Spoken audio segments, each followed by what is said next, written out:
James Twin for the untouchable true school sports. Let's go, baby. Bow! Be careful what you wish for because it can become a reality. Yeah. The untouchable True School Sports Empire proudly presents something the boxing games are missing. Hey, what's going on? It's your boy BT, and I came here to talk some boxing with the thousands of True School Sports subscribers. This is, in fact, the post-fight review for Sivenathi Nontshinga versus Masamichi Yabuki, and the result of the fight. Once again, for the second time in his career, as the underdog, Masamichi Yabuki knocks out an opponent to become world champion, and in the IBF light flyweight world champion at that. So let's talk about this fight, man. First and foremost, I am a little heartbroken for Nontshinga just because I like him, and he was Africa's only current world champion. So now that he's been vanquished, the continent of Africa now has no world champions in boxing. So that's unfortunate. But as far as how the fight actually played out, I got to be honest. I was very disappointed in the game plan and the tactics of Nontshinga in this fight. I just really and truthfully, I just thought that he showed Masamichi Yabuki too much respect. I think in this fight, both these guys can punch, and Yabuki was weary of the Nontshinga power, but he was still letting his hands go. He was still throwing punches to establish his foothold in the fight. And when I watched Nontshinga, just even seeing his stance, normally, he's not holding his left hand as high as he normally does. He came out in the first round, or second round, holding up his left hand as high as humanly possible, and I feel like he gave Yabuki a lot of openings that he didn't need to give him. And then his punch output was very, very low, and I just think this allowed Yabuki to really get a great rhythm in the fight, and he did. Here in the States, we had the Matchroom stream, so there was American commentary for this fight, and I think it was a little too favorable from Nontshinga. They were trying to make it sound like the fight was kind of close, and it wasn't close. Yabuki was beating his ass. Yabuki, I thought, did a great job in this fight of establishing not just his range, but what I like to call, and what Sugar Hill Stewart calls, your power punching range. The space in which you're able to plant your feet and get off your effective shots.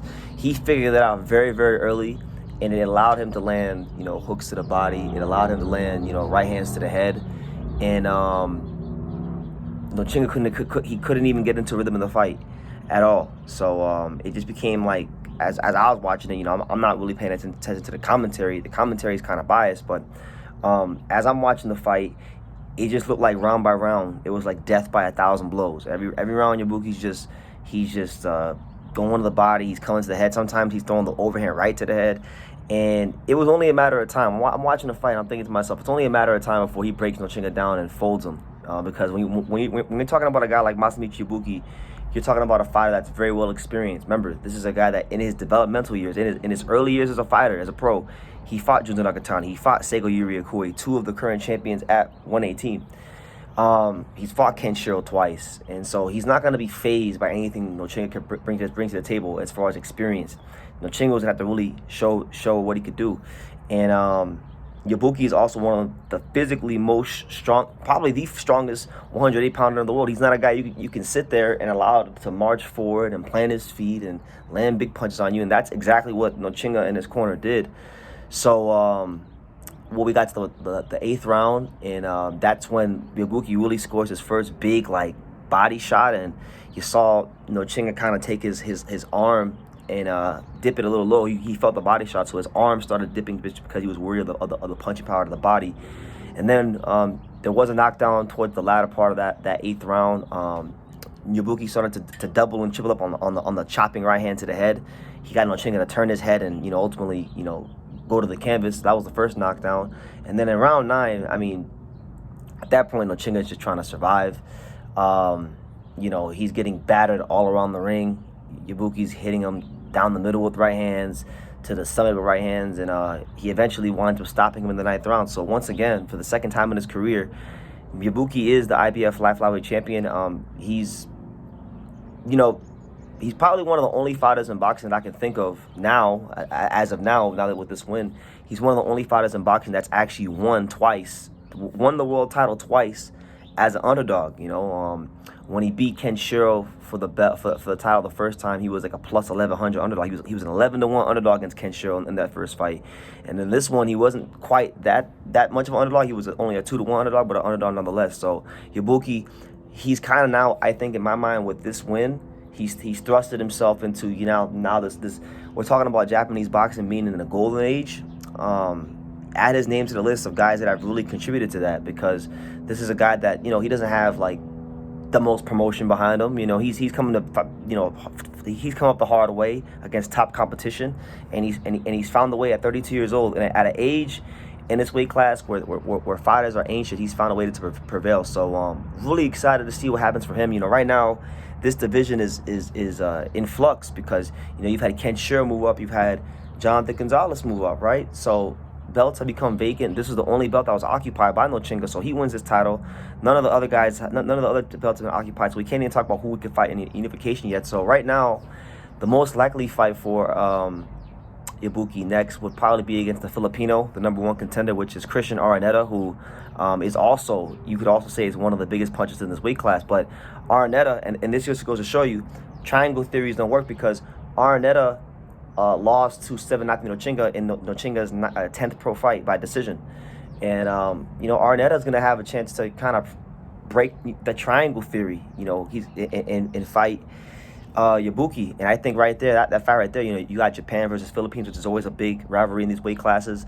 And I think it's two of the most dynamic punchers in the weight class, Araneta versus Yabuki, if they fight next. So we'll see what happens there. But as far as Nontshinga, look, I give him all the respect in the world. I become a big fan of him over the last like 2-3 years because of the fact that I know African fighters are up against it. And they were saying on the commentary that I guess one of the publications in South Africa did a study on South African fighters, on how they succeed, what the win percentage is for South African fighters outside of the country. And it was stated that 85% of South African fighters lose when they leave the country. So he's part of that 15% that's been winning when he leaves domestic, you know, soil. And, you know, not only that, he's become world champion twice. He went to Mexico twice and won the title. But I think, you know, if you just being honest about him, like even in the first fight with Curiel, he was losing that fight, and I just think Nontshinga, he's been, especially in this fight, he's been way too cautious. And I think a guy like him, from a technical standpoint, you know, I look at him and I'm looking at the kind of punch he throws. They're wide clubbing shots. When you're fighting a Japanese fighter like Masamichi Yabuki, well schooled, he's got that Japanese base. You know, it's straight punches with not a lot of fat or you know, just loopiness to him. So I just think he's had this thing in his career, from what I've watched in the last couple fights, where he's needed to straighten out his punches, and they haven't really done that. And then on top of that, in this fight, I think with him being so weary of Yabuki's power, it actually, believe it or not, if you just watch his posture, it forced him to fight a little taller than he wanted him to. So it made him an easier target to hit. You know, he wasn't, his knees weren't really bent the way they should have been. And he paid dearly for it, because again, this is not a guy from a physical standpoint, I want to wait, you could be sitting there and letting get off on you. He's just too strong for that. So look, I respect Nontshinga because he's been knocked out and come back and become champion. Here he's been knocked out again, so now he's got a chance now to, you know, continue to write his story in boxing. He can now become a 3-time light flyweight champion, because luckily for him, all the other killers in the weight class, or top fighters in the weight class, they went up in weight. So there's 3 belts that are vacant. So he can go the WBC route and try to win a title. He can go the WBA route and try to win a title. He can go the, you know, WBA route and try to win a title. There's options for him to get a world title back and become a 3-time champion and make the Nontshinga story better. But right now, very disappointed with his performance. I'm not surprised Yabuki won, because I knew that Yabuki had the punching power and the physical strength to make this a very dangerous fight for Nontshinga. But there's no shame in losing. It's just more so like, I don't want to say he was unprepared, because I do think he probably did train hard, but I just think that maybe tactically there were some big miscalculations from his team, and it's boxing, you know, things change fight by fight. But I just can't accept a fighter that as the champion going to enemy lines doesn't really fight. In my opinion, I don't really think he fought with that real conviction to win, and that's the most damning thing. So he's done it before. I believe he can do it again, become 3-time champion. But this day belongs to Masamichi Yabuki. He is now, as far as I'm concerned, because the only fighter I can think of in boxing, and I know you guys hate when I mention his name, but the only fighter that I can think of in boxing that's won a world title twice as an underdog is Angelo Leo. Everyone else in boxing that's won a title, they may have done it one time as an underdog, but I can't really think of anybody else in boxing that's won a world title twice as the betting underdog. And if you guys can name one that's active right now, let me know, because I can't think of it. But so respect to Yabuki, great fighter. Now I think with a lot of the guys that he probably could have lost to out the weight class, there's a real chance here for Yabuki to stick his flag in the ground, and these next year and a half, 2 years, he could really become the best light flyweight in the world. He gets knocked off for all intents and purposes. He gets knocked off the best light flyweight in the world. So why can't he continue that dominance? The division is kind of thin right now, so we'll see how it goes. But let me know what you guys think. What did you guys think about Yabuki versus Nontshinga? Yabuki folds Nontshinga in the 9th round, 3 knockdowns, and just even before the 3 knockdowns, a power boxing lesson. That's what he gave Nontshinga. So yeah, leave your comments down below. Make sure you guys take the time to subscribe. And like I say in every single one of these videos, you can love me or you can hate me, but I'm just a kid from Dania. So until next time, take care, guys. Thank you for watching another video on the untouchable True School Sports Empire. I'm at the Boxing Hall of Fame out here in Canterbury, New York. And for more great boxing content just like this video, make sure you click and subscribe right over here.